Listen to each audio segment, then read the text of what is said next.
Good morning students. आज हम Hindi reader में लेसन नंबर 7 अपना हाथ जगन्नाथ एक शिक्षाप्रद कहानी है, इसके बारे में पढ़ेंगे।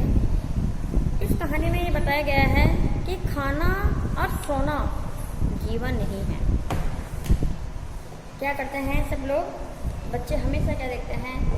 खाते हैं और सो जाते हैं, या यूँ कह लीजिए खा लेते हैं और बैठ जाते हैं। खाना और सोना जीवन नहीं है। जीवन है सदैव आगे बढ़ते रहना। हमें अपना काम स्वयं करना चाहिए, जब भी हम आगे बढ़ेंगे। अगर हम दूसरों के भरोसे रहेंगे तो हम जीवन में आगे नहीं बढ़ सकते हैं। जब तक आप खुद उस चीज़ को या उस कार्य को करके महसूस ना करो। तो कई बच्चे ऐसे होते हैं, खाना खा लिया, अपनी प्लेट वहीं रख देते हैं, या आप सो के उठे, अपने बिस्तर भी ठीक नहीं किए और उठ जाते हैं। कपड़े स्कूल से आके यूनिफॉर्म खोली, पटक दिया, शूज खोले, पटक दिया। ये छोटे छोटे कार्य, अगर अभी छोटे छोटे कार्य करना सीखेंगे तभी जाके आपको एहसास होगा कि हम बड़े कार्य करने में कितनी सफलता प्राप्त कर सकते हैं। क्योंकि कार्य करने में कठिनाई तो आती है, चाहे कोई सा भी काम हो, घर का हो चाहे बाहर का हो, चाहे अपने जीवन का लक्ष्य प्राप्त करना हो, उस कार्य को करने के लिए हमें मेहनत तो करनी पड़ेगी। इसमें अब यही बताया गया है इस पाठ के अंदर कि हमें खाना और सोना नहीं है। खाना और सोने के साथ साथ हमें अपने कार्य स्वयं को भी करना है, जिससे हम अपनी मंजिल भी पहुंच सकेंगे और अपना कार्य करके अच्छा महसूस कर सकेंगे। तो चलते हैं आज के हम लेसन की ओर। अपना हाथ जगन्नाथ। रमन अपने बड़े भाई विवेक के पास पहली बार शहर आया था। रमन एक लड़के का नाम है, उसका बड़ा भाई जो है वो विवेक है। बड़े भाई का नाम विवेक है। विवेक शहर में पढ़ता है और वह उसी के पास गांव से शहर की ओर पढ़ने के लिए आया। उसे गांव की याद आ रही थी। सही बात है, जब हम कहीं और चले जाते हैं पढ़ने के लिए अपना घर छोड़ के, तो हमें घर की बहुत याद आती है। क्यों आती है? क्योंकि हम घर पे अपनी मनमर्जी से रहते हैं, अपनी मनमर्जी से उठते हैं, अपनी मनमर्जी से कार्य करते हैं। कई कार्य किया तो किया, नहीं तो नहीं भी किया। लेकिन जब हम दूसरे के घर आ जाते हैं तो हमें बड़ा अनकंफर्टेबल मतलब महसूस करते हैं, ढंग से नहीं रह पाते, खा नहीं पाते, सो नहीं पाते हैं। तो रमन जो था वो अपने बड़े भाई के पास में आया तो उसे गांव की बहुत ज़्यादा रुक थी। शहर में पहले ही दिन उसे बुरा लग रहा था, क्योंकि गांव में तो खुला वातावरण होता है। शहर सिटी आपने देखे होंगे, शहर में एक दूसरे से भी नहीं बोलते हैं और एक फ्लैट के अंदर रहते हैं, छोटी सी जगह होती है तो रहने में बड़ा अटपटा लगता है। विवेक भैया कचहरी से 5 बजे पहले नहीं लौटेंगे। कचहरी का मतलब होता है कोर्ट, है ना। तो उनके जो भाई थे वो शहर के अंदर कचहरी में कार्य करते थे, यानी कोर्ट में कार्य करते थे, जो कि 5 बजे तक चलती है। कहकर गए हैं कि कुछ काम हो तो मुझे फ़ोन कर लेना। बड़े भैया अपने छोटे भाई जो कि जिसका नाम रमन था उसे कहकर गए कि अगर कोई काम हो या किसी चीज़ की ज़रूरत हो तो तुम मुझे फ़ोन कर देना। खाना पका रखा, यानी खाना बना लिया है, पानी भरा रखा है, पानी भी भर लिया है। पर रमन का मन नहीं कि कुछ खाए या पिए। उसे तो गाँव की याद आ रही थी, उससे कुछ भी मन नहीं लग रहा था। पानी भरा हुआ था, खाना रखा हुआ था, सब कुछ था, लेकिन उसे कुछ भी करने की इच्छा नहीं थी। घर में अकेलापन उसे काटने को दौड़ रहा था, क्योंकि भैया चले गए, अब घर में वो अकेला रह गया। और गाँव में तो मम्मी माता पिता के साथ रहना, अपने फ्रेंड सर्कल के साथ रहना, खुला वातावरण रहना, और गांव में सब अकेला था। रमन को बाबूजी पर गुस्सा आ रहा था। उन्होंने जिद करके उसे विवेक के पास शहर भेज दिया। रमन को अपने पिताजी में बड़ा गुस्सा आ रहा था, है ना, क्योंकि उसे जिद करके अपने भैया के पास भेज दिया। कहते थे शहर के स्कूल में पढ़ेगा तो जिंदगी बन जाएगी। पिताजी कहते थे कि गांव में फैसिलिटी नहीं होती पढ़ने की, ना ही इतनी अच्छी स्कूलें होती हैं। तो उन्होंने तो उसके फ्यूचर के लिए, यानी उसके भविष्य के लिए सोचा कि अगर शहर में पढ़ेगा तो उसकी जो लाइफ है वो बन जाएगी, यानी कुछ कर जाएगा अपने जीवन में। बड़े भैया 2 साल से वहाँ कचहरी में वकालत कर रहे हैं, उन्हीं के पास रहकर पढ़ लेगा रमन। पिताजी ने सोचा, हर पेरेंट्स सोचता है कि बड़ा बेटा जब वहाँ है तो छोटा बेटा भी वहाँ पढ़ कर अच्छा कुछ बन जाएगा। परंतु यहाँ तो वह बोर हो रहा था, उसका मन ही नहीं लग रहा था, सब नया नया लग रहा था। किसको? रमन को। फिर एकाएक रमन को अम्मा का चेहरा याद आया। ये सब बातें सुन रहा था, ये सब बातें देखकर उसे बोरियत महसूस हो रही थी कि भैया चले गए, वो अकेला था, तो कुछ अच्छा नहीं लग रहा था। तो उसको अचानक से अपनी माँ की याद आ गई। रुआसी होकर, रुआसी का मतलब होता है गला भरा हुआ, रुआसी,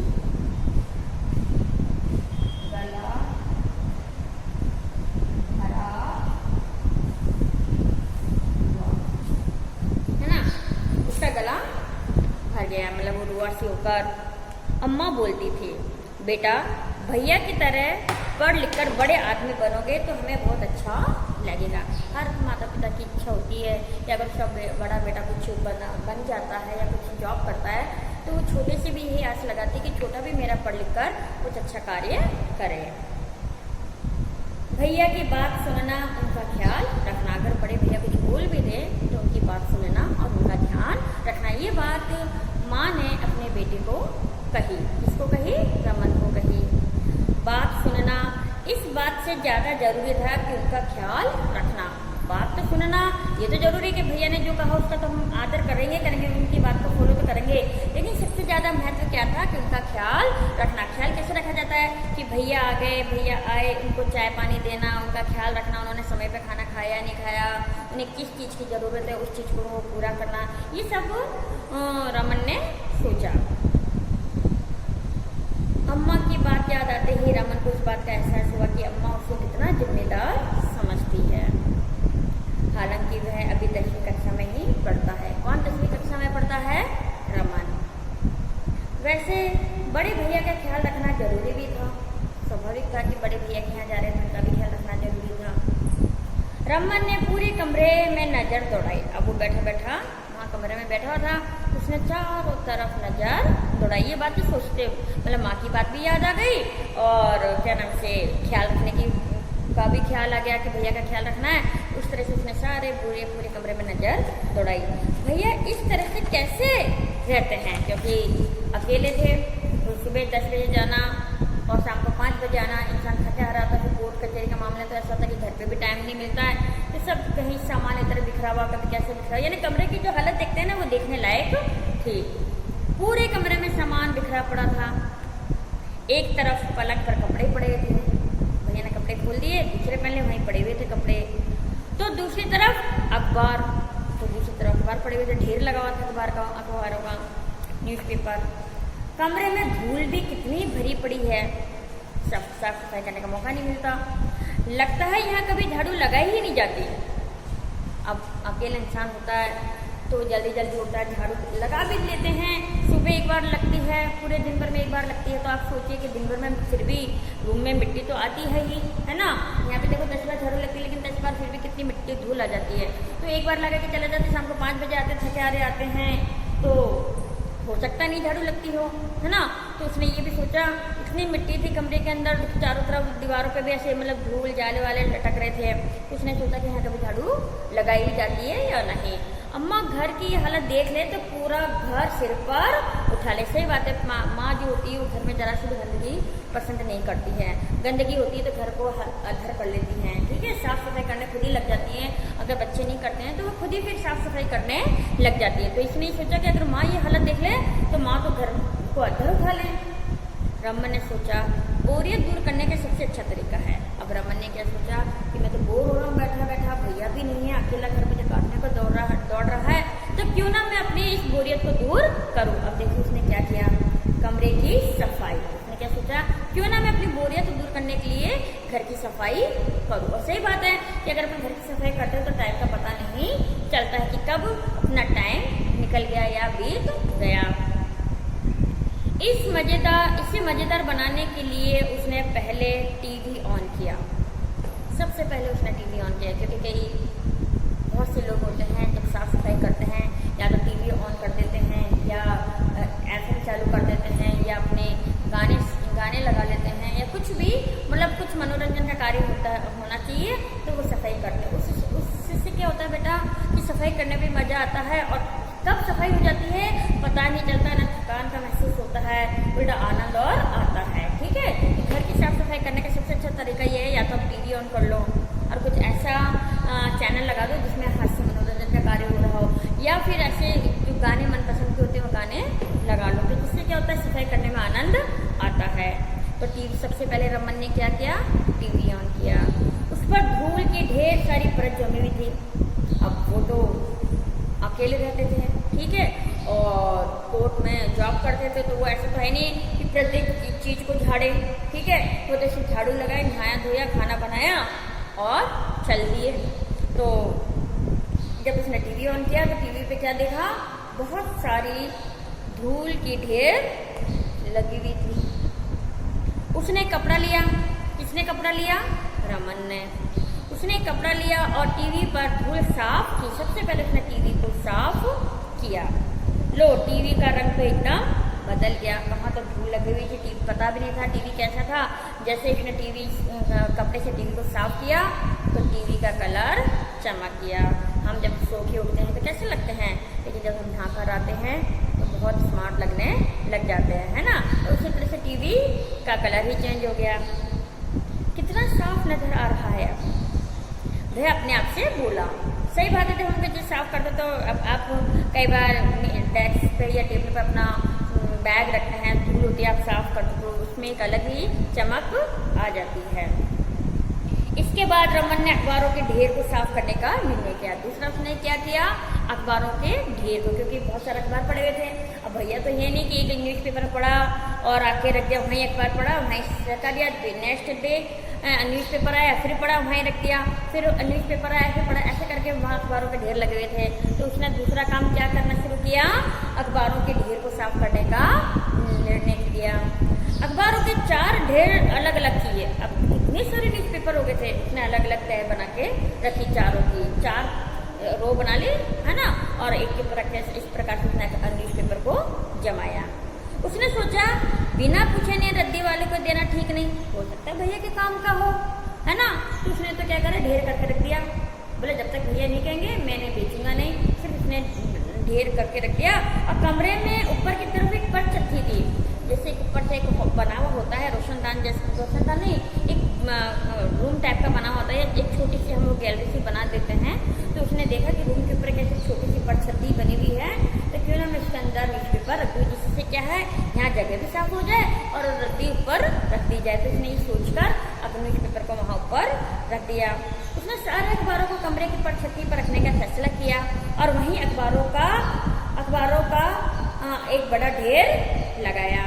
ठीक है, वापस कमरे में आने पर अम्मा ने सोचा, अब तीसरा काम उसने क्या सोचा, कपड़े को देखूं। पहला काम उसने टीवी साफ किया, दूसरा उसने न्यूज़पेपर को इकट्ठा करके परछत्ती यानी एक छत्ते के ऊपर छज्जे के ऊपर उसने रख दिया। तीसरा फिर वो कमरे में आया और उसने क्या देखा कि मैं कपड़े को देखूं। विवेक भैया के कुछ कपड़े गंदे थे। विवेक कौन था, रमन का बड़ा भाई, जो कि कचहरी में काम करते थे। विवेक भैया के कुछ कपड़े गंदे थे, कुछ साफ, क्योंकि दोनों कपड़े मिक्स हो रहे थे। भैया तो पहनते थे, उतार के रख देते, फिर उतारते, फिर रख देते, नीच पसंद आता तो उन्हीं कपड़े को वहाँ रख देते। उसने कपड़े को देखा कि कुछ कपड़े साफ थे और कुछ कपड़े गंदे थे। कमीजों की कॉलर, आस्तीन और पैंट देखकर उसे मालूम हो गया कि कौन से कपड़े साफ है। उसने किस तरह से पहचाना, शर्ट जो होती है, अगर हम एक दिन भी पहन लेते हैं तो हमारी शर्ट जो होती है वो कॉलर और आस्तीन से क्या होती है, मैली हो जाती है। बीच का हिस्से में तो नहीं होती है, लेकिन कॉलर और आस्तीन से क्या होती है, मैली हो जाती है। तो उसने कॉलर और आस्तीन को देख के सोचा कि ये कुछ गंदे हैं और कुछ साफ है। और पैंट को देखकर उसे मालूम हो गया कि कौन से कपड़े साफ हैं और कौन से गंदे। गंदे कपड़ों को उसने बाथरूम में रखा और साफ कपड़ों को दीवार पे लगी खूंटी पर टांग दिया। ठीक है, जैसे खूंटी लगी हुई होती है तो इस पर क्या करा, रमन ने इन कपड़ों को टांग दिया।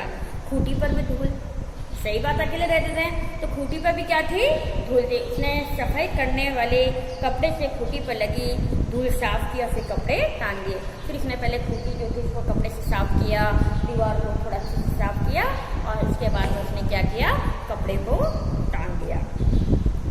गर्मी का मौसम शुरू हो गया था, क्योंकि गर्मी का मौसम भी शुरू हो गया था, पर विवेक भैया ने रजाई भारी रखी हुई थी। को इतना भी टाइम नहीं मिलता था कि गर्मी का मौसम शुरू हो गया तो मैं रजाई को धूप दिखाकर उसमें कपूर की गोलियाँ या कीड़े मारने की जो गोलियाँ आती हैं तो वो बाजार से ला के पैक करके एक जगह रख दूँगी, इतना भी उनको टाइम नहीं था। रमन ने फोल्डिंग चारपाई बिछाई। फोल्डिंग चारपाई आती है, सभी जानते हैं कि जब हमें बैठना होता है, सोना होता है तो हम उस चारपाई को बिछा लेते हैं और जब हमें बैठना नहीं होता तो उसे हम फोल्ड करके एक जगह रख देते हैं जिससे वो जगह ना घेरे। तो रमन ने क्या करा, सबसे पहले फोल्डिंग चारपाई बिछाई और फिर क्या किया और रजाई गद्दे बाहर धूप में रख दिए। देखो कितना बढ़िया काम किया उस बच्चे ने कि वो जो फोल्डिंग चारपाई थी वो धूप में ले गया, उसने चारपाई को बिछाई, फिर रजाई गद्दे जो भी थे भैया के पास में उसने उन्हें धूप लगाया। आज दिन भर धूप लग जाएगी तो शाम को पेटी में नेपथलीन की गोलियां डालकर रजाई रख देंगे। उसने सोचा कि आज पूरे दिन भर में इन रजाई गद्दों को, क्योंकि सब घर में करते हैं, सब पेरेंट्स करते हैं। अभी देखना आप जब सर्दियां आती हैं तो हम रजाई निकालते हैं। अभी जैसे बारिश का मौसम है, गद्दे जो होते हैं सिम जाते हैं तो कई पेरेंट्स क्या होते हैं, कई माता पिता क्या होते हैं कि जैसे धूप खिलती है तो बाहर धूप में डाल देते हैं जिससे बरसात की जो स्मेल होती है वो निकल जाए। और ऐसी सर्दी जब जाती है तो रजाइयों की गोली, बेडशीट जो भी होता है, कंबल वगैरह जो भी होता है उसकी धूप में लगाते हैं, धो के और धूप में सुखा के फिर उसको अपने उसमें रख देते हैं, या तो कोई बक्से में रख देते हैं या कोई पेटी पलंग होता है उसमें रख देते हैं, कोई अलमारी में रख देता है। उसके साथ में कपूर की गोलियाँ होती है या कीड़े मारने की गोलियाँ होती हैं उसमें रख देते हैं। तो उसने क्या करा, उसने सोचा क्या दिन भर में धूप लग जाएगी, शाम को कीड़े मारने की नेपथलीन की गोलियां जो होती है, कीड़े मारने की गोलियां होती है, उसको शाम को पेटी में डालकर रजाई रख देंगे जिससे कीड़े नहीं लगेंगे। इससे रजाई में कीड़े नहीं लगते हैं और उससे गंध भी नहीं आती है। इसके बाद रमन ने चादरें की तह की। फिर इसके बाद उसने क्या किया, चादर को उठाया, चादर की तह की। उन्हें अलमारी में रखने के लिए जैसे ही अलमारी का दरवाजा खोला वह परेशान हो गया। क्यों हो गया? क्योंकि अलमारी की दशा देखकर ही उसका दिमाग खराब होकर ठनक गया। क्योंकि कपड़े को क्या कर रखा था, ठूस रखा था, तय तो कर भी नहीं थी। एक कपड़े ऐसे कपड़े से जैसे अलमारी खोलते सारे कपड़े घिर जाते, इस तरह का अलमारी का हाल था। पूरी अलमारी कैसी थी, अस्त व्यस्त पड़ी थी, परंतु रमन अलमारी को नहीं छेड़ना चाहता था। उसने सोचा कि अगर मैं अलमारी को छेड़ूं हो सकता भैया के इंपॉर्टेंट कागज जो कई इधर से उधर हो गए, भैया का काम रुक गया, उससे कई प्रकार के विचार आने लगे। इसी में भैया का जरूरी सामान रखा होगा। फिर उनकी व्यक्तिगत चीज़ों को हाथ लगाना भी ठीक नहीं था। व्यक्तिगत का मतलब होता है निजी, उनके हो सकता कुछ निजी वस्तुएं हों, उन्हें मैं हाथ कैसे लगा सकता हूँ। और सही बात है कि जब तक बड़े अलमारी होती है तो हमें जहाँ तक कोशिश हो बिना परमिशन के हमें अलमारी हाथ भी नहीं लगानी चाहिए, क्योंकि अलमारी में कुछ व्यक्तिगत सामान होता है और उसे हमें छूना हमारा ही फर्ज होता है कि हमें बिना परमिशन के उन्हें नहीं छूना चाहिए। तो उसको भी ये लगा। रमन ने देखा अलमारी का निचला जो खाना है वो खाली था। उसने ऊपर की चीज़ जो देखा स्ट्रेस पड़े हुए हैं, कोई बात नहीं, उसने हाथ नहीं लगाया, लेकिन उसने जैसे देखा कि नीचे खाना जो है वो खाली पड़ा है तो उसने क्या करा, अलमारी का निचला खाना खाली था, उसने चादरें वहीं रख दी। फिर कमरे की चारपाई खड़ी कर दी। अब कमरा कुछ ठीक दिख रहा था। चारपाई जो थी खड़ी कर दी, है ना, टीवी को साफ कर दिया, दीवार को साफ कर दिया, कपड़े जो फैले हुए थे, कुछ कपड़े गंदे थे उन्हें बाथरूम में रख दिया, कुछ को टांग दिया, अखबार भी अस्त व्यस्त पड़ा हुआ था, अखबार भी तय करके वहाँ रख दिया रजाई गद्दों को उसने, मतलब बहुत अच्छी तरह से करने के बाद कुछ कमरा कैसे दिख रहा था, अच्छा दिख रहा था। फिर काम कर दी। अब कमरा कुछ ठीक दिख रहा था। कमरे में पानी की कुछ खाली बोतलें थी, कुछ फटे कागज, खाली डिब्बे भी थे। इन्हें रमन ने बाहर कूड़े में फेंक दिया। फिर भैया की पढ़ने वाली मेज के पास गया। ठीक है, मेज पर भी धूल थी, क्योंकि भैया जहाँ पढ़ते थे वो सिर्फ थोड़ी थोड़ी साफ करते थे, लेकिन दिन भर में जाते फिर वहीं धूल जम जाती थी। उसने मेज के सारे कागज कुर्सी पर रखे और मेज को साफ किया। इस पर कुछ बिछाना चाहिए, पर क्या, उसने सोचा टेबल पर कुछ बिछाना चाहिए जिससे अच्छी लगे टेबल। अभी एक टेबल अपनी खाली रहती है तो ऐसा लगता है, लेकिन हम घर की मेज जो होती है हर मेज पर कवर होते हैं टेबल के, कोई टेबल क्लॉथ होता है, कोई कपड़ा लगता है, कोई क्या रखता है, यानी उस टेबल पर बिछे हुए होते हैं। तो उसने सोचा कि टेबल पर कुछ बिछाना चाहिए, पर क्या बिछाऊँ मैं, है ना। उसने अलमारी वापस खोली, उसमें एक छोटी सी चादर रखी थी। उसे निकालकर 2 तह करके उसे मेज पर बिछा दिया, क्योंकि वैसे चादर बड़ी होगी। उसने क्या करा, चादर को फोल्ड किया और फिर टेबल पर बिछा दिया। फिर कागजों की धूल साफ करके उन्हें मेज पर रख दिया, एज इट इज रख दिया, हो सकता है कोई काम का कागज हो। फिर किचन से कांच का एक गिलास लाया, किचन गया और एक कांच का गिलास लाया। उसने मेज पर रखे पेन, पेंसिल, कैंची और स्टेपलर खड़े किए और किताबों को अलमारी में सजाया, क्योंकि पेन भी बिखरा हुआ था, सब कुछ बिखरा हुआ था टेबल पर। तो उससे एक दिमाग में आइडिया आया, कांच का गिलास लेकर आया, गिलास को बीच में रखा, जितनी भी चीजें थी इसमें रखने लायक उसने सब चीजें वहां रख दी, ठीक है। किताबों को अलमारी में सजा दिया। अब अभी पंखा साफ करना और कमरे में झाड़ू लगाना बाकी था, पर उससे भी जरूरी था जाली साफ करना। यह काम उसने झाड़ू से ही किया। जाली साफ करने का काम किससे किया, झाड़ू से किया। सीख वाली झाड़ू लेकर हल्के हाथों से कमरे में लगे जाले साफ किए और फिर हल्के गीले कपड़े से पंखा साफ किया, क्योंकि वैसे जो झाड़ू होती है, फूल झाड़ू जो होती है, खजूर की झाड़ू बोलते हैं, कई लोग फूल झाड़ू बोलते हैं, तो उससे क्या जाली इतनी जल्दी साफ नहीं होती है, वो टूट भी जाती है। तो उसने क्या करा, सीख की झाड़ू ली, सीख की झाड़ू से दीवार पर जाली साफ किए, गीला कपड़ा लिया, उससे उसने पंखे साफ किए। इन दोनों कामों के लिए उसने कुर्सी का इस्तेमाल किया। सही बात है, पंखा को साफ करने के लिए तो कोई कर नहीं सकता, कोई टेबल लेता है, कोई चेयर लेता है, ठीक है। कुर्सी पर चढ़कर भी छत और पंखे तक पहुंच सकता था। रमन कुछ थकान महसूस कर रहा था, क्योंकि इतना सारा काम किया था। स्वाभाविक है, वो बच्चा जो सिर्फ 10वीं कक्षा में ही पढ़ता था, थकान होने लगी। लेकिन बड़े बड़े को थकान लग जाती है, तो वो तो फिर बच्चा था, 14-15 साल का ही था। उसने सोचा एक कप चाय पीकर झाड़ू लगाई जाए। उसने क्योंकि कुछ खाया नहीं था, मन नहीं लग रहा था, वो तो सिर्फ माँ की बात याद आई कि भैया का ख्याल रखना। तो भैया का ख्याल रखते रखते उसने सोचा क्यों ना अपनी भूलें दूर करने के लिए मैं घर की सफाई करूँ। कुछ खाया नहीं था। अब जब उसे थकान महसूस होने लगी तो उसने चाय पीने का निश्चय किया, बोले चाय पी लो और फिर इसके बाद में झाड़ू लगाओ। किचन में गया तो वहाँ भी हालत खराब। किचन में जाके देखा तो उससे भी ज़्यादा हालत खराब। बर्तन गंदे थे और साफ सफाई का नामो निशान नहीं था। रमन ने सोचा किचन तो कल साफ करूंगा, फिलहाल बर्तन धो देता हूँ, क्योंकि इतना सारा काम, एक कमरा साफ करना, किचन साफ करना, तो बच्चा तो बहुत ज़्यादा थक जाता। तो उसने क्या करा, किचन तो मैं कल साफ कर लूँगा, जो बर्तन इतने सारे गंदे पड़े हैं या बर्तन अस्त व्यस्त हो रहे हैं, उन्हें साफ करके मैं रख देता हूँ। एक एक करके रमन ने बर्तन धोए, फिर चाय बनाई और चाय पीकर झाड़ू उठाई। कमरे में झाड़ू लगाने के बाद किचन को पानी से साफ किया, यानी पानी से किचन को धोया। अगर कमरा रोजाना साफ किया जाए तो उसमें पोंछा लगाने की जरूरत नहीं पड़ती, पर कमरे की हालत ऐसी नहीं थी कि बिना पोंछा लगाए काम चल जाता। उसने क्योंकि बहुत गंदा हो रहा था, ठीक है। तो रमन ने कमरे में पोंछा लगाया। फिर उसने देखो बच्चे ने, छोटे से बच्चे ने क्या करा, कमरे में पोंछा लगाया। एक छोटा सा बच्चा जो कि 14-15 साल का था, और फिर नहाने चला गया। फिर सारा काम किया और उसके बाद वो नहाने चला गया। सोचा भैया के भी कपड़े साफ कर दो। और जब वो बाथरूम में गंदे कपड़े डाले थे, एक छोटा सा बालक जो खुद अभी खेलना जानता हो, इतना भारी काम नहीं कर सकता हो, उसने भैया के कपड़े धोए। आज आपसे कह दिया जाए कि आप अपने बड़े भाई के कपड़े धोए, तो आप क्या कहेंगे, मैं तो छोटा हूँ, मुझे कहाँ धोने आएंगे, हैं? आप तो फौरन मना कर देंगे। लेकिन बच्चे ने अपने भैया के कपड़े भी धोए। गांव में कई बार बाबूजी के कपड़े भी धोया करता था, तो कई बार वो अपने पिताजी के भी कपड़े धोता था। तो उसने क्या सोचा कि मैं भैया के कपड़े धोऊं। शाम को जब विवेक घर लौटा तो कमरे की काया पलट देखकर दंग रह गया, यानी पूरी तरह से बदल दिया। जो कमरा था उसने पूरी तरह से बदल दिया। जैसे विवेक अपने घर आया और घर आते ही उसने कमरे को देखा तो पूरी तरह से कमरा बदल चुका था। छोटे भाई से पूछा, क्यों रे, तू तो बड़ा सयाना हो गया, यानी समझदार हो गया है, इतना सब कैसे किया? रमन ने मुस्कुराकर कहा, भैया ये सब अम्मा ने सिखाया है। किसने सिखाया है? माँ ने सिखाया है।